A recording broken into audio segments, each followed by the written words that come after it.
Ces derniers mois, donc de septembre à décembre, c'est la rénovation de l'intérieur de l'église qui vient d'être réalisée. Oui, elle commençait, disons, à s'abîmer sérieusement, les murs, la peinture s'écaillait. Donc pour avoir fait des travaux importants sur les clochers, les vitraux et l'éclairage, il fallait aussi qu'on s'occupe de l'intérieur. Et cet intérieur-là, on l'a confié à une société qui s'appelle Agi. Et ils nous ont fait des propositions quant aux couleurs. Et on a trouvé des couleurs, disons, correspondant tout à fait au site, dans la sobriété,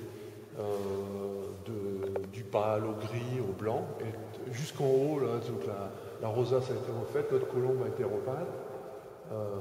Maintenant, on a un site qui est beaucoup plus propre pour les événements heureux et malheureux d'une commune. L'église a ouvert de nouveau ses portes et le maintenant, 29. Maintenant, elle est, disons, à disposition des paroissiens depuis le 29 décembre dernier, où ici il y a eu lieu une messe qu'on célébrait, où il y avait beaucoup de personnes. Partout où je vais, et où tout le monde nous parle de notre église. C'est franchement un bel impact que nous avons sur le territoire. Et on en est fiers. Quand on voit le résultat, on peut être fiers. Souvent, on voit les églises s'abîmer et les communes ne font pas toujours le choix de les rénover ou n'ont peut-être pas les moyens non plus. Oui, peut-être, mais depuis la loi de 1905, les communes ont récupéré les bâtiments religieux et on est en devoir de les maintenir en état. C'est pas toujours facile. Alors on a des aides d'État, des aides du patrimoine, des aides du département, un petit peu partout, même du privé si on peut. Mais on est responsable du bâtiment. C'est ici un ERP, établissement recevant du public. Donc on se doit d'être aux normes. Et c'est pas toujours facile dans tout ce qui est éclairage. Là, on va s'occuper de l'accessibilité bientôt. C'est le bâtiment où il y aura peut-être le plus petit budget d'accessibilité. Donc là, on aura totalement bouclé la boucle.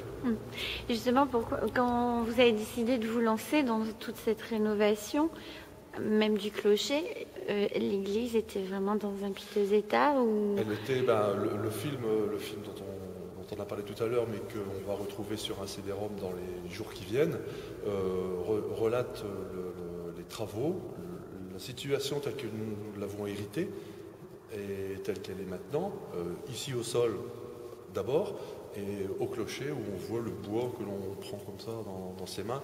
Et la lecture de ce film DVD est suffisamment édifiante pour se rendre compte qu'il fallait absolument qu'on fasse quelque chose, sinon le bâtiment était interdit. Donc il n'y aurait plus de messe, et quand ça commence à se dégrader, ça va très très vite derrière. Donc il fallait prendre le taureau par les cornes, on l'a pris. Ça faisait aussi partie des engagements du mandat. On ne pensait pas qu'on aurait les deux gros dossiers, salle des sports et église en même temps. On y est arrivé, sans problème. Franchement, là maintenant, on y viendra à titre privé. On n'a plus de grand chose à faire à part l'accessibilité. C'est juste ça. Donc les boiseries aussi ont été reteintées. On est dans un site que moi j'estime maintenant remarquable, et pour la génération qui vient, on peut être tranquille. 60 000 TTC. 460 000 pour l'ensemble, c'est-à-dire la réfection du clocher qui a eu lieu en 2011-2012. Et les dernières peintures, on arrive à une enveloppe de 450-460 000 euros TTC.